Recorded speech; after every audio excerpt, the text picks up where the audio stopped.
Salut à tous, j'espère que vous allez bien. Moi, ça va pas du tout parce qu'aujourd'hui l'OM est en chute libre. On n'avance plus, on est 8e au classement. L'Europe est en train de s'éloigner comme une voile à l'horizon. Donc vraiment, il y a des inquiétudes fondées et on en parle tout de suite. Voilà, l'OM a perdu dans l'Olympico. C'est vraiment très dur à encaisser pour plusieurs raisons. La première, c'est que l'OM avait besoin de points parce qu'on n'avance plus. On ne fait que des matchs nuls depuis quelques semaines. Donc gagner 3 points, ça aurait fait du bien et ça nous aurait permis de continuer à avoir de l'espoir pour l'Europe. Ça, c'est déjà un point parce qu'on fait du surplace et qu'on n'avance pas. Donc ça, c'est vraiment pas bon. La seconde chose, c'est de perdre un match quand même contre un rival historique qu'on a giflé 3-0 au match aller. Là, tu te retrouves, ils sont dans une situation où ils sont pas bien. Tu perds. Donc un match quand même qui nous tient à cœur dans la saison, il faut le reconnaître. Et en plus, tu perds face à une équipe franchement qui n'était pas bonne du tout. C'est-à-dire que si tu joues contre une équipe comme contre Monaco qui t'ont proposé du jeu à un moment donné parce qu'ils sont techniques, ils sont plus forts, tu vois qu'ils ont une équipe avec de belles individualités. Là, tu vois que Lyon, en fait, ils ont joué derrière, ils ont procédé en contre, ils ont profité de nos faiblesses parce qu'aujourd'hui, c'est nous qui sommes faibles. On a joué face à une équipe qui était faible et nous, on était encore plus faibles que cette équipe. Et donc là, aujourd'hui, c'est vraiment inquiétant. Quand tu regardes le classement, tu as envie de pleurer. On n'était pas programmé pour être 8e. Bon, après, on va me dire, il reste encore 12, 13, 14 journées, je ne sais plus, pour pouvoir se refaire la cerise. Mais vu comment on se comporte actuellement, c'est difficile d'y croire. Surtout que je me dis, on a le droit de perdre des matchs, tu vois. Tu ne peux pas gagner tous tes matchs, on est d'accord. Mais là, quand tu perds face à une équipe qui est moins bonne que toi, déjà, ça passe pas. L'OM se devait de faire un résultat face à une équipe que tu as battue 3-0 il y a quelques semaines. Mais ce qui me dérange le plus, moi, c'est l'état d'esprit qu'on a affiché pendant la rencontre. On manquait d'agressivité, on manquait de bonnes prises de décision, on manquait d'élan, on manquait de trop de choses. On dirait que les joueurs essaient de montrer dans le collectif et de montrer lors des conférences de presse, on y croit, on est là, on se donne à fond. Mais j'ai l'impression que quasiment tout le monde individuellement n'y croit pas. Ce qui fait que ça se ressent sur le terrain. Chaque joueur compte sur l'autre, sur son voisin. Et ça ne peut pas fonctionner, ça ne peut pas continuer comme ça.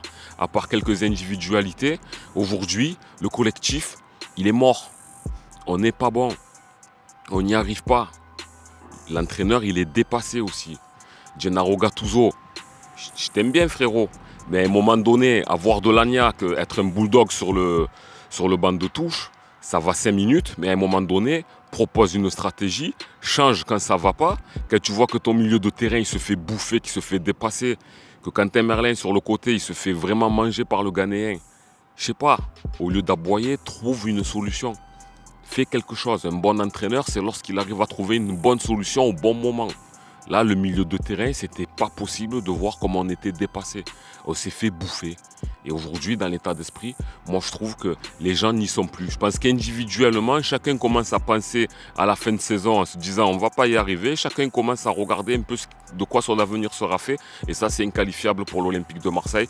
Parce que si l'OM n'accroche pas l'Europe, ça va être catastrophique pour nos finances, catastrophique pour nous, hein, les supporters, les suiveurs, parce qu'on a besoin de voir l'OM en Europe, on a besoin d'être en haut du classement.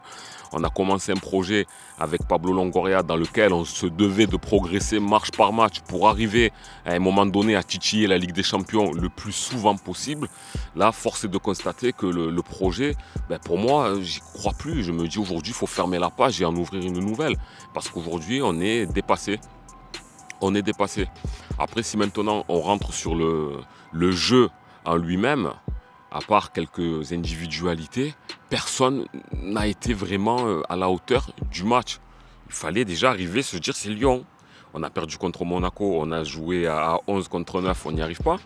Là, contre Lyon, il faut une mobilisation mentale, être féroce, il faut être un lion, il faut se dire bon, ils sont pas bons, on va leur montrer que même si nous, on n'est pas véritablement en forme, on va les plier, on va les envoyer en Ligue 2. Ben non, on ne le fait pas. Dans les individualités, à part Aminarit qui au départ dès le début du match, il a failli marquer un but d'anthologie. Il a essayé de prendre le jeu à son compte. Il a tenté pas mal de dribbles. On voit que ça fait plaisir et du bien de le retrouver parce qu'on retrouve beaucoup de techniques. Après, malheureusement, il a perdu beaucoup de ballons. Il n'a pas réussi à tout faire. S'il avait été accompagné par un Jordan Vertu, peut-être qu'on aurait été dans des meilleures dispositions offensives. Luis Enrique aussi, je trouve qu'il était quand même... c'est un des rares qui essayait de proposer quelque chose. Il faisait des bons contrôles, il essayait d'orienter son jeu vers l'avant, mais c'était en vain. Personne n'y était. Il y a un petit peu Onana qui, pour moi, Onana, il a tenté de faire des choses, mais je le trouve un peu lent. Il ne va pas trop de l'avant et ce joueur lui manque encore de la précision. Après, c'est pas encore facile. Je lui donne encore du crédit parce qu'il est quand même encore nouveau. Après, si on regarde derrière, Maïté qui nous donnait beaucoup de satisfaction sur son côté droit, bon, il n'est pas conçu pour jouer à droite, on le sait. Mais ça a été très difficile pour lui. Idem de l'autre côté. Quentin Merlin, là où je suis où je lui laisse moins passer de choses, c'est que lui, c'est un joueur de Ligue 1. Donc, il est prêt, il est dans le championnat. Je m'attendais à un meilleur niveau. Bon, maintenant, c'est une nouvelle équipe.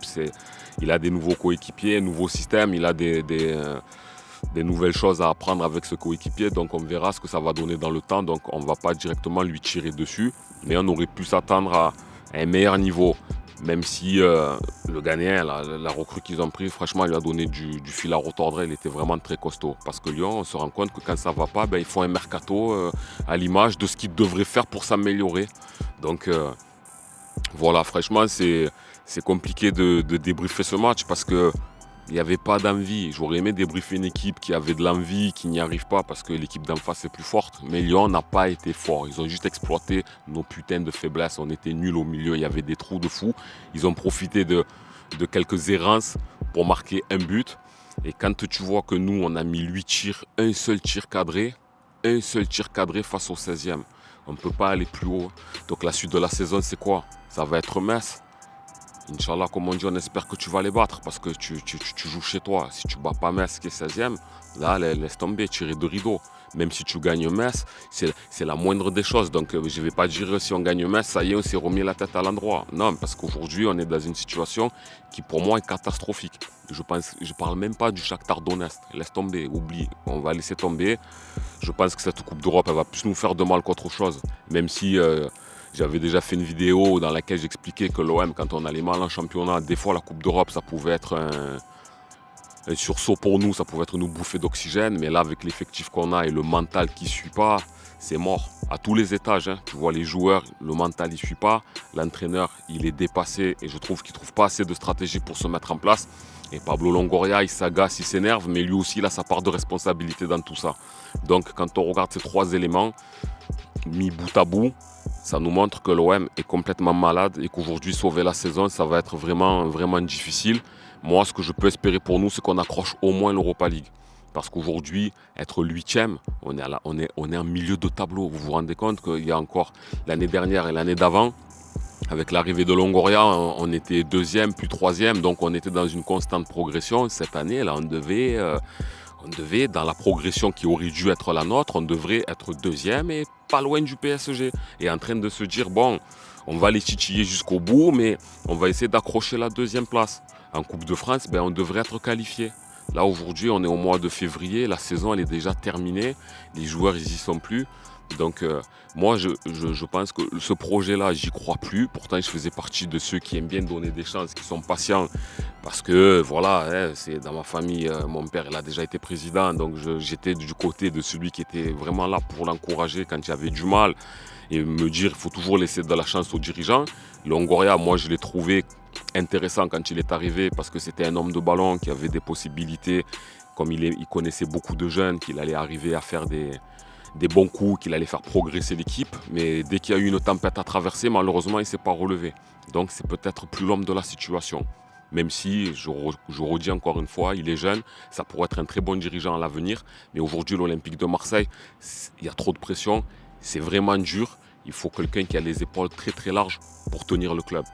Mais celui qui arrive, ce sera que du bonheur parce qu'un OM conquérant qui gagne, franchement, ça fait mal. Je voulais revenir vite fait sur le match aussi, sur l'entrée de Faris Moumbagna. Lui aussi, c'est une satisfaction parce que je trouvais que dos au jeu, il était très bon. Il était vraiment costaud. On voit que son impact physique est pas mal. Excusez-moi, il y a beaucoup de mouches. Son impact physique, il était très très intéressant. Et la combinaison qu'il a amenée avec Aubameyang, elle était pas mal. C'est dommage qu'elle n'a pas abouti parce qu'il aurait été à l'origine d'un beau mouvement et d'une passe décisive. Pardon. Et voilà, mais allez, c'est l'espoir peut-être qu'il s'il arrive à combiner avec Aubameyang et qu'il a ce mental qu'il nous a proposé lors d'une zone mixte. On espère que ce joueur-là va apporter quelque chose. Aujourd'hui, on est obligé de miser sur un joueur qu'on ne connaît pas, un joueur qui vient d'un championnat qui est réputé plus faible que le nôtre pour essayer de rêver à quelque chose. L'OM, on n'y est plus. Donc on va croiser les doigts, espérer de gagner au moins le match à Metz pour se donner une bouffée d'oxygène, pour rester au moins dans cette période-là du classement. Parce qu'aujourd'hui, il y a Rennes qui est derrière. Rennes nous a sorti en Coupe de France. En championnat, ils ne sont pas trop là, mais il suffit qu'ils enchaînent une ou deux victoires. Et sinon, on continue à faire des matchs nuls et des défaites, on va vite se retrouver 10e. Et là, c'est pas bon. Donc voilà, vraiment déçu. Moi, ma déception, vraiment, c'est... Au-delà d'avoir perdu, c'est de ne pas avoir proposé de jeu et d'avoir des chatons sur le terrain. Franchement, des chatons. À part Amin Harit qui a essayé de prendre un peu le jeu en son compte, un peu Luis Enrique, mais vraiment des chatons. Et ça, c'est pas normal. Je préfère perdre avec une équipe qui se bat que faire un match nul où on n'est pas bon du tout. Donc il va vraiment falloir trouver des solutions parce que tu ne peux pas continuer comme ça. Il y a encore 14 journées de championnat, les gars. On va faire quoi? Quand on va jouer contre Paris, on en prend 10? Ah, c'est fou, tu regardes dans le classement, tu n'as pas battu une équipe du top 6, tu as battu Brest au début de saison. Tous les autres, tu as perdu, c'est pas digne de l'Olympique de Marseille. On doit faire partie de ce top 5, que nous on bat les gens et les gens ne nous battent pas. Vous voyez ce que je veux dire? Et là aujourd'hui, c'est nous qui battons personne. On devient une équipe quelconque et c'est pas ce qui était prévu avec Pablo Longoria. Donc moi aujourd'hui, ce projet, franchement, j'aimerais bien qu'il se referme et qu'un nouveau s'ouvre. Voilà, un petit peu fané aujourd'hui. N'hésitez pas à me dire vous, dans les commentaires, ce que vous avez pensé du match, si vous êtes d'accord avec moi ou pas, par rapport au projet, par rapport à l'envie des joueurs. En plus, une dernière chose, là je suis au Sénégal actuellement. Là j'ai quitté Dakar, j'ai fait quelques jours sur la petite côte et j'étais à l'hôtel. Et tous les Sénégalais qui étaient là, ils voulaient voir Atlético Madrid, Real Madrid. Moi, je suis arrivé, je dis, les gars, j'ai négocié, je veux voir l'OM. En plus, ils aimaient l'OM. Ils ont dit, bon, ça va, ok, allez, on regarde l'OM. Ou à la fin, ils m'ont tous regardé, ils m'ont dit, oh, tu nous empêchais de voir Real Madrid, Atlético, pour voir cette équipe qui ne met pas un pied devant l'autre. Ils se sont tous moqués de moi et j'avais honte. J'avais honte. Je les empêchais de voir un match, un classique espagnol pour l'OM, pour un classique français dans lequel on n'a pas mis un pied devant l'autre, dans lequel même Lyon n'a pas brillé. Donc je leur ai proposé un mauvais match de Ligue 1, ça m'apprendra. Voilà. Mais bon, on reste quand même fiers d'être Marseillais à travers le monde. N'hésitez pas à vous abonner, à liker, à partager avec moi dans vos commentaires. Et je vous dis à la prochaine. C'était Karim Djouf. Ciao.